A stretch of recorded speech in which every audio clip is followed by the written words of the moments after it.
పూరి జగన్నాథ ఆలయ చరిత్ర ఏమిటి? పూరి పట్టణాన్ని పూర్వం ఏమని పిలిచేవారు?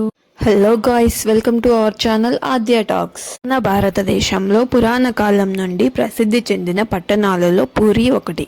ఈ పట్టణం ఒరిస్సా రాష్ట్ర రాజధాని అయిన భువనేశ్వర్కి 60 కిలోమీటర్ల దూరంలో ఉంది. ఈ పట్టణాన్ని పూర్వం పురుషోత్తమ క్షేత్రమని, శ్రీ క్షేత్రం అని కూడా పిలిచేవారు. ఈ పట్టణంలో విష్ణువు జగన్నాథుని పేరిట కొలువై పూజలు అందుకుంటున్నాడు. ఈ ఆలయం వైష్ణవ దివ్య దేశాల్లో ప్రముఖమైనది మరియు హిందువులు అతి పవిత్రంగా భావించే చార్ధామ్ పుణ్యక్షేత్రాలలో ఒకటి. ఈ ఆలయాన్ని 1078లో కళింగ పరిపాలకుడైన అనంతవర్మ చోడగంగాదేవ ప్రారంభించగా ఆయన మనవడైన రాజా అనంగ భీమదేవ్ పాలనలో పూర్తయింది. అంతకు ముందు అక్కడున్న ఆలయాన్ని ఇంద్రద్యుమ్న మహారాజు కట్టించాడని అంటారు. దీని వెనక ఓ కథ ఉంది. జగన్నాథుడు గిరిజనుల దేవుడని, నీలమాధవుడనే పేరుతో పూజలందుకున్నాడని స్థల పురాణం. అడవిలోని ఓ రహస్య ప్రదేశంలో ఉన్న ఈ జగన్నాథుణ్ణి గిరిజనుల రాజైన విశ్వావసుడు పూజించేవాడట. విషయం తెలుసుకున్న ఇంద్రద్యుమ్న మహారాజు ఆ రహస్యాన్ని కనిపెట్టడానికి విద్యాపతి అనే బ్రాహ్మణ యువకుడిని అడవికి పంపుతాడు. విశ్వావసుడి కూతురైన లలితను విద్యాపతి ప్రేమించి పెళ్లాడతాడు. ఆ జగన్నాథ విగ్రహాన్ని చూపించమని పదే పదే ప్రాధేయపడుతున్న అల్లుడి విన్నపాన్ని కాదనలేక గిరిజనుల రాజైన విశ్వావసుడు అతని కళ్ళకు గంతలు కట్టి గుడి దగ్గరికి తీసుకువెళ్తాడు. విద్యాపతి ఆ దారి తెలుసుకునేందుకు తెలివిగా తాను వెళ్లే ఆ దారి పొడవున ఆవాలు జారవిడుస్తాడు. కొన్నాళ్ళకి అవి మొలకెత్తి దారి స్పష్టంగా తెలుస్తుంది. దీంతో వెంటనే అతను ఇంద్రద్యుమ్న మహారాజుకు కబురు పెడతాడు. ఆ రాజు అడవికి చేరుకునేలోగా అక్కడ ఆ విగ్రహాలు మాయమవుతాయి. దీంతో ఇంద్రద్యుమ్నుడు నిరాశతో నిరాహార దీక్ష మొదలుపెట్టి అశ్వమేధ యాగం చేస్తాడు. నీలాచలం మీద ఓ ఆలయాన్ని నిర్మించి నరసింహస్వామి విగ్రహాన్ని ప్రతిష్ఠిస్తాడు. ఒకనాడు ఆయన అక్కడే నిద్రిస్తుండగా జగన్నాథుడు కలలో కనిపించి సముద్ర తీరంలో చాంకీ నది ముఖద్వారానికి వేప కొయ్యలు కొట్టుకొస్తాయని వాటితో విగ్రహాలు చేయించమని ఆదేశిస్తాడు. కొయ్యలైతే కొట్టుకొచ్చాయి, కానీ విగ్రహ నిర్మాణానికి ఎవరూ ముందుకు రాలేదు. ఏం చేయాలా అని రాజు ఆలోచిస్తున్న సమయంలో దేవశిల్పి విశ్వకర్మ వికలాంగుడి రూపంలో వస్తాడు. తానొక్కడినే రహస్యంగా ఓ గదిలో విగ్రహాలకు రూపకల్పన చేస్తానని, ఆ సమయంలో పచ్చి మంచినీళ్లు కూడా ముట్టుకోనని, ఆ 21 రోజులు అటువైపు ఎవరూ రాకూడదని, తన పనికి ఆటంకం కలగకూడదని షరతు విధిస్తాడు. రాజు కూడా అందుకు అంగీకరిస్తాడు. రోజులు గడుస్తున్నా గదిలోంచి ఎలాంటి శబ్దమూ రాదు. దీంతో రాణి గుండిచాదేవి తొందరపెట్టడంతో గడువు పూర్తి కాకుండానే రాజు తలుపులు తెరిపిస్తాడు. అక్కడ శిల్పి కనిపించడు. కాళ్ళు చేతులు లేని సగం చెక్కిన విగ్రహాలు మాత్రమే దర్శనమిస్తాయి. పశ్చాత్తాపంతో రాజు బ్రహ్మదేవుడిని ప్రార్థిస్తాడు. చతుర్ముఖుడు ప్రత్యక్షమై ఇక మీదట అదే రూపంలో విగ్రహాలు పూజలందుకుంటాయని ఆనతిస్తాడు. తానే స్వయంగా వాటికి ప్రాణప్రతిష్ఠ చేస్తాడు. అందుకే పూరి ఆలయంలోని విగ్రహాలకు అభయహస్తం, వరదహస్తం కనిపించవు. చతుర్దశ భువనాలను వీక్షించడానికా అన్నట్టు ఇంతింత కళ్ళు మాత్రం ఉంటాయి. దేశంలో ఎక్కడా లేని విధంగా పూజలందుకుంటున్న ఇక్కడ ఈ దారు దేవతామూర్తులను 8, 12 లేదా 19 సంవత్సరాలకి ఒకసారి మార్చి నూతన దేవతామూర్తులను ప్రతిష్ఠించుతూ ఉంటారు. దీనిని నవకళేబర ఉత్సవంగా నిర్వహిస్తారు. ఈ ఆలయ ఆధ్వర్యంలో జరిగే ఉత్సవాలన్నింటికల్లా ముఖ్యమైనది జగన్నాథ రథయాత్ర. జగన్నాథ రథయాత్రగా పిలువబడే ఈ రథయాత్రలో లక్షలాది మంది భక్తులు పాల్గొంటారు. సాధారణంగా ఏ హిందూ ఆలయంలోనైనా సరే ఊరేగింపు నిమిత్తం మూల విరాట్టును కదిలించరు. అందుకు ఉత్సవ విగ్రహాలుంటాయి. అలాగే ఊరేగింపు సేవలో ఏటా ఒకే రథాన్ని వినియోగించడం అన్ని చోట్ల చూసేదే. ఈ సాంప్రదాయాలన్నింటికీ మినహాయింపు ఒడిశాలోని ఈ పూరి జగన్నాథ స్వామి ఆలయం. బలభద్ర, సుభద్రలతో సహా ఈ ఆలయంలో కొలువైన జగన్నాథుడిని ఏడాదికొకసారి గుడిలోంచి బయటికి తీసుకువచ్చి భక్తులకు కనువిందు చేస్తారు.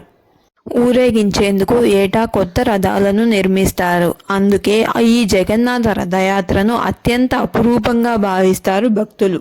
ఈ ఉత్సవం ప్రతి సంవత్సరం ఆషాఢ శుద్ధ విధియ రోజున ప్రారంభమై 3 కిలోమీటర్ల దూరంలోని గుండిచా ఆలయం వరకు సాగుతుంది. ఆ తరువాత సుభద్ర బలభద్ర సమేత జగన్నాథుని ఉత్సవమూర్తులు బహుదా యాత్ర పేరిట తిరిగి పూరి ఆలయానికి చేరటంతో ముగుస్తుంది. ఇది 12 రోజుల పాటు జరిగే ఉత్సవం. ఈ యాత్రకి 2 నెలల ముందు నుంచే దీనికి సంబంధించిన ఏర్పాట్లు మొదలవుతాయి. వైశాఖ బహుళ విధియ నాడు రథ నిర్మాణానికి కావలసిన ఏర్పాట్లు చేయమని ఆదేశిస్తాడు పూరీరాజు. అందుకు అవసరమైన వృక్షాలను 1072 ముక్కలుగా ఖండించి పూరికి తరలిస్తారు. ప్రధాన పూజారి, 9 మంది ముఖ్య శిల్పులు, వారి సహాయకులు మరో 125 మంది కలిసి అక్షయ తృతీయ నాడు రథ నిర్మాణం మొదలు పెడతారు. 1072 వృక్ష భాగాలను నిర్మాణానికి అనువుగా 2188 ముక్కలుగా ఖండిస్తారు. వాటిలో 832 కాండాలను జగన్నాథుడి రథం తయారీకి, 763 కాండాలను బలరాముడి రథ నిర్మాణానికి, 593 భాగాలను సుభద్రాదేవి రథానికి వినియోగిస్తారు. ఆషాఢ శుద్ధ పాడ్యమి నాటికి రథ నిర్మాణాలు పూర్తయి యాత్రకు సిద్ధమవుతాయి. ఇందులో జగన్నాథుడి రథాన్ని నందిఘోష అంటారు. 45 అడుగుల ఎత్తున్న ఈ రథం 16 చక్రాలతో మిగతా రెండిటికన్నా పెద్దదిగా ఉంటుంది. ఎర్రటి చారలున్న పసుపు వస్త్రంతో నందిఘోషను అలంకరిస్తారు. బలభద్రుడి రథాన్ని తాళధ్వజం అంటారు. దీని ఎత్తు 44 అడుగులు, 14 చక్రాలుంటాయి. ఎర్రటి చారలున్న నీలి వస్త్రంతో ఈ రథాన్ని అలంకరిస్తారు. సుభద్రాదేవి రథం పద్మధ్వజం. దీని ఎత్తు 43 అడుగులు, 12 చక్రాలుంటాయి. ఎర్రటి చారలున్న నలుపు వస్త్రంతో పద్మధ్వజాన్ని అలంకరిస్తారు. ప్రతి రథానికి 250 అడుగుల పొడవు, 8 అంగుళాల మందం ఉండే తాళ్లను కడతారు. ఆలయ తూర్పు భాగంలో ఉండే సింహద్వారానికి ఎదురుగా ఉత్తరముఖంగా ఈ 3 రథాలని నిలబెడతారు. పూరి రథయాత్ర అంతా ఒక పద్ధతి ప్రకారం జరుగుతుంది. రథయాత్ర మొదటి రోజున మేళతాళాలతో గర్భగుడిలోకి వెళ్లే పండాలు అని పిలువబడే ఇక్కడి పూజారులు ఉదయకాల పూజాధికారులు నిర్వహిస్తారు. శుభముహూర్తం ఆసన్నమవగానే జగన్నాథ అని పెద్ద ఎత్తున అరుస్తూ రత్నపీఠం మీద నుంచి విగ్రహాలను కదిలిస్తారు. ఆలయ ప్రాంగణంలోని ఆనంద బజారు అరుణ స్తంభం మీదుగా వాటిని ఊరేగిస్తూ బయటికి తీసుకువస్తారు. ఈ క్రమంలో ముందుగా దాదాపు 5.5 అడుగుల ఎత్తుండే బలరాముడి విగ్రహాన్ని తీసుకువస్తారు. బలభద్రుణ్ణి చూడగానే జై బలరామ అంటూ భక్తులు చేసే జయ జయ ధ్వానాలతో ఆ ప్రాంతమంతా మారుమోగిపోతుంది. బలరాముడి విగ్రహాన్ని ఆయన రథమైన తాళధ్వజంపై ప్రతిష్ఠింపజేస్తారు. అనంతరం ఆ స్వామి విగ్రహానికి అలంకరించిన తలపాగా, ఇతర అలంకరణలు తీసి భక్తులకు పంచి పెడతారు.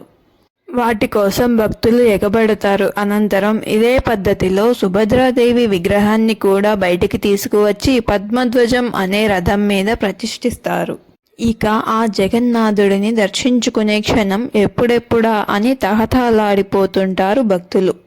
దాదాపు 5 అడుగుల 7 అంగుళాల ఎత్తుండే జగన్నాథుడి విగ్రహాన్ని ఆలయ ప్రాంగణంలోంచి బయటికి తీసుకువస్తుండగానే జయ హో జగన్నాథ అంటూ భక్తి పారవశ్యంతో జయ జయ ధ్వానాలు చేస్తారు. ఇలా 3 విగ్రహాలను రథాలపై కూర్చుండబెట్టే వేడుకను పహాండి అంటారు. ఈ దశలో కులమత భేదాలు లేకుండా అందరూ జగన్నాథుడి విగ్రహాన్ని తాకవచ్చు. ఈ 3 విగ్రహాలను తీసుకువచ్చే వారిని దైత్యులు అంటారు. వీరు ఇంద్రద్యుమ్న మహారాజు కన్నా ముందే ఆ జగన్నాథుడిని నీలమాధవుడి రూపంలో అర్చించిన సవరతెగ రాజు విశ్వావసు వారసులు. ఆలయ సంప్రదాయాల ప్రకారం ఊరేగింపు నిమిత్తం మూల విరాట్టులను అంతరాలయం నుంచి బయటికి తీసుకువచ్చి రథాల మీద ప్రతిష్ఠింపజేసే అర్హత వీరికి మాత్రమే ఉంటుంది. సుభద్ర, జగన్నాథ, బలభద్రులు రథారూఢులై యాత్రకు సిద్ధంగా ఉండగా పూరి సంస్థానాధీశులు అక్కడికి చేరుకుంటాడు. జగన్నాథుడికి నమస్కరించి రథం మీదికి ఎక్కి స్వామి ముంగట బంగారు చీపురుతో శుభ్రం చేస్తాడు. ఈ వేడుకను చెరాపహార అంటారు. అనంతరం స్వామిపై గంధం నీళ్లు చిలకరించి కిందికి దిగి రథం చుట్టూ 3 సార్లు ప్రదక్షిణం చేస్తాడు. ఏ తరహాలో బలరాముడిని, సుభద్రాదేవిని అర్చించి వారి రథాల చుట్టూ కూడా ప్రదక్షిణ చేస్తాడు. అనంతరం రథాలకు తాత్కాలికంగా అమర్చిన తాటి మెట్లను తొలగిస్తారు. ఇక యాత్ర మొదలవడమే తరువాయి. జగన్నాథుడి రథం మీదుండే ప్రధాన పండా నుంచి సూచన రాగానే కస్తూరి కల్లాపి జల్లి హారతిచ్చి జై జగన్నాథ అని పెద్ద ఎత్తున అరుస్తూ తాళ్ళని పట్టుకుని రథాన్ని లాగడం మొదలు పెడతారు. విశాలమైన బోడోదండ అని పిలువబడే ప్రధాన మార్గం గుండా ఈ యాత్ర సాగుతుంది. లక్షలాది మంది భక్తుల నడుమ జగన్నాథుడి రథం అంగుళం చొప్పున చాలా నెమ్మదిగా కదులుతుంది. దీన్నే ఘోషయాత్ర అంటారు. భక్తుల తొక్కిసలాటలో చక్రాల కింద ఎవరైనా పడినా, దారిలో ఏ దుకాణమో అడ్డు వచ్చినా రథం వెనకడుగు వేసే ప్రసక్తే ఉండదు. అడ్డొచ్చిన దుకాణాలను కూలగొట్టైనా సరే ముందుకే నడిపిస్తారు. ఈ యాత్ర ఎంత నెమ్మదిగా సాగుతుందంటే జగన్నాథుడి గుడి నుంచి కేవలం 3 మైళ్ళ దూరంలో ఉండే గుండిచా గుడికి చేరుకోవడానికి దాదాపు 12 గంటల సమయం పడుతుంది. గుండిచా ఆలయానికి చేరుకున్నాక ఆ రాత్రి బయటే రథాల్లోనే మూల విరాట్లకు విశ్రాంతినిస్తారు. మర్నాడు ఉదయం మేళతాళాలతో గుడిలోకి తీసుకువెళతారు. వారం రోజుల పాటు గుండిచాదేవి ఆతిథ్యం స్వీకరించిన అనంతరం దశమి నాడు తిరుగు ప్రయాణం మొదలవుతుంది. దీన్ని బహుదా యాత్ర అని పిలుస్తారు. ఆ రోజు మధ్యాహ్నానికి 3 రథాలు జగన్నాథ ఆలయానికి చేరుకుని గుడి బయటే ఉండిపోతాయి. మర్నాడు ఏకాదశి నాడు స్వామివార్లని బంగారం ఆభరణాలతో అలంకరిస్తారు.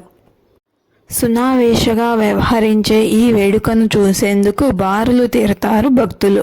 ద్వాదశి నాడు విగ్రహాలను మళ్లీ గర్భగుడిలోని రత్నసింహాసనంపై అలంకరించడంతో యాత్ర పూర్తయినట్లే. యాత్ర పేరిట 10 రోజులుగా స్వామిలేని ఆలయం నూతన జవజీవాలు పుంజుకొని కొత్త కళ సంతరించుకుంటుంది. ఇలాంటి ఎన్నో విశిష్టతలు, భిన్న సంస్కృతులు, సాంప్రదాయాలు కలిగిన ఈ పూరీ జగన్నాథుని ఆలయాన్ని ఏటా ఎన్నో లక్షల మంది సందర్శించుకుంటారు.